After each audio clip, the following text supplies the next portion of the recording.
Британија. Светот ја пречекува новата година. Пацифичките острови Самоа и Кирибати први влегоа во новата 2020-та.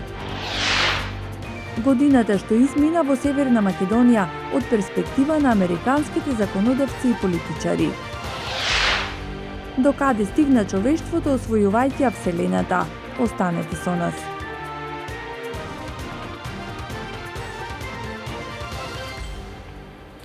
Среќни новогодишни празници. Ова е News Flash на Гласот на Америка. Јас сум Анита Шијакова. Светот ја пречекува новата 2020 година. Пацифичките острови Самоа и Кирибати први влегоа во новата деценија.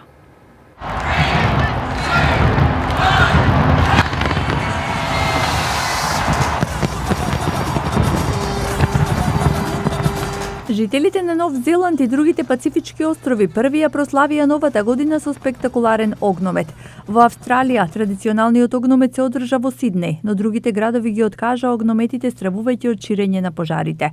Новогодишни прослави вечерва ќе има во поголемите градови како Берлин, Дубај и Лондон. На Таймс Сквер во Њујорк илјадници ќе го проследат традиционалното спуштање на кристалната топка. Денеска новогодишни пораки до граѓаните упатија претседателот Стево Пендаровски и премиерот Зоран Заев. Почитувани граѓани, сите вие сте подеднакво важни за земјата. Родители и деца, наставници и ученици, работници и пензионери, земјоделци и новинари, доктори и сестри, уметници, спортисти, граѓански активисти, војници и полицајци. Сите вие, сите ние сме дел од истото семејство. Затоа да ги напуштиме поделбите, да се почитуваме и помагаме, бидејќи само така нашите желби за подобар живот ќе станат реалност. Пред нас е обврската за целосно воспоставување на правна држава. Нема отстапки, нема шминки и брзи поправки, туку темелна реформа. Јас ќе направам се за да го оствариме тоа. Останете посветени на правдата. Вашата подршка е суштинска за да успееме. Народе мој, посакувам да сме сите живи и здрави. А како на случувањата во Северна Македонија во годината што измина, гледаат американските законодавци и политичари. Ретроспектива на Милена Ѓоргиевска. 2019-та година на успеси, неизвестност, но и скандали за Република Северна Македонија. 7 од нив со суштинско значење за иднината на државата. Еве како овие настани се одвиваа во очите на американските политичари и законодавци. На 12 февруари стапи во сила договорот од Преспа со кој државата официјално го доби новото име Северна Македонија.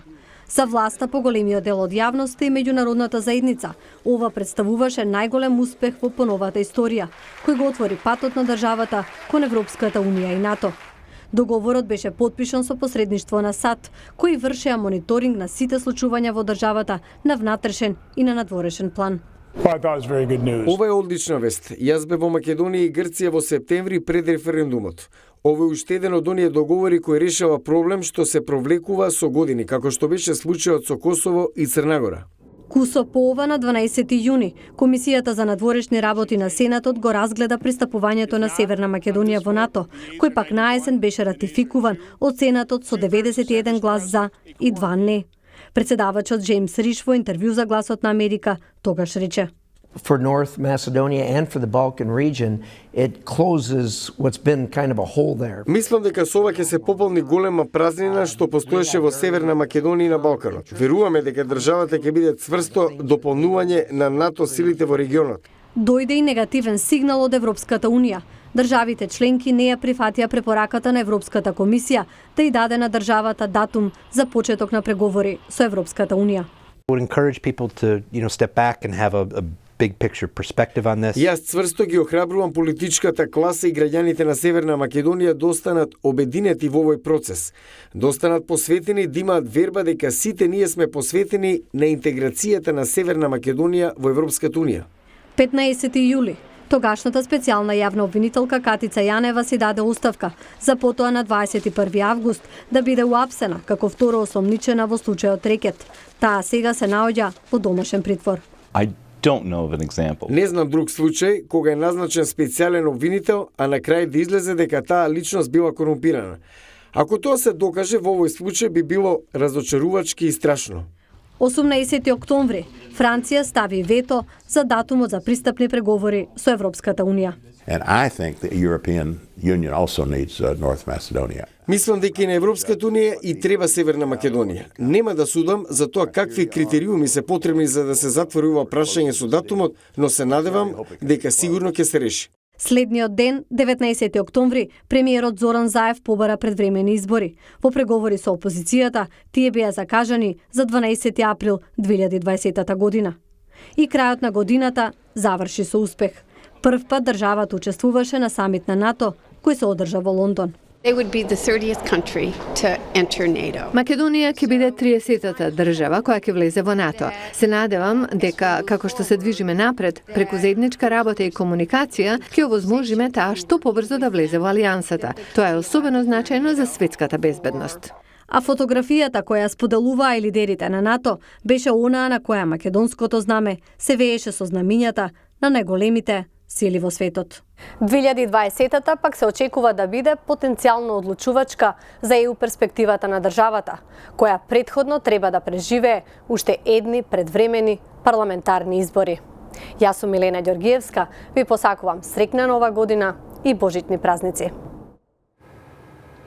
Со женски екипаж кој ќе освојува Вселената, човештвото прави нови историски чекори. Ара Шарабасади ги има деталите. Уште една година за книгите на историјата. Новото вселенско летело на НАСА, Нови хоризонти, направи фотографии на најпримитивниот објект досега забележен од летело во Вселената. Се вика Ultima Thule. Наблюдувачите над звездите имаа можност да видат целосно помрачување на месечината, кога сонцето, месечината и земјата се на една линија, што се случува ретко. Никогаш не сум видела вакво нешто. Интересно е да се научи нешто ново и да се види ефектот. Прекрасна гледка. Црвена месечина следеше како одраз на земјиниот оце за време на еклипсата. Во март, SpaceX лансираше вселенско летело без екипаж, Dragon 2, за да собере податоци за идни вселенски летови со екипаж.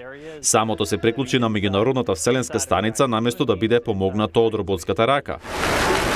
Во февруари SpaceX лансираше ракета што носеше лунарен слетувач наречен Берешет или во превод од еврејски на почетокот. Мисијата беше во партнерство со израелска невладина организација и се беше добро до април кога машината се расипа и се урна на месечината. Одделот за одбрана се качи на ракетата SpaceX Falcon Heavy во јуни, за да ја одобри за идни летови врзани за националната безбедност. Тоа беше прв армиски лет на рециклирана ракета. Двете странични зајакнувачи прецизно слетаа додека трупото на зајакнувачот немаше таков успех. Чиле беше во темница во јули со целосната соларна еклипса, што некаде на земјата се случува секој 18 месеци. Август во Кина, кога приватна компанија Link Space изврши, како што вели, трето лакетно лансирање и пристанување. Инженерите го тестирале леталото што се гледа овде во април. Во септември ураганот Дориан ги опустоши Бахамите. Вака изгледаше најмоќниот ураган досега регистриран од меѓународната вселенска станица. Кристина Коч и Джесика Мејер направија историја. Во октомври тие стана први жени во тимот на вселенска прошетка кога ја напуштале меѓународната вселенска станица заради поправка на скршен дел од мрежата за напојување со струја. Честа да се биде прва жена која прошетала на месечината е огромна. Се разбира, сонував за тоа целиот мој живот и уште се привикнувам на идејата дека ја знам таа жена. НАСА направи видео снимка од Меркур на минување пред Сонцето. Ваков транзит се случил само околу 13 пати во векот и тешко дека повторно ќе се случи пред 2032 година. И уште ова, НАСА испрати печка за правење колачи на меѓународната вселенска станица. Уште еднаш ви посакувам среќна и берикетна 2020-та. Дружете се со нас и во новата година. Довидување.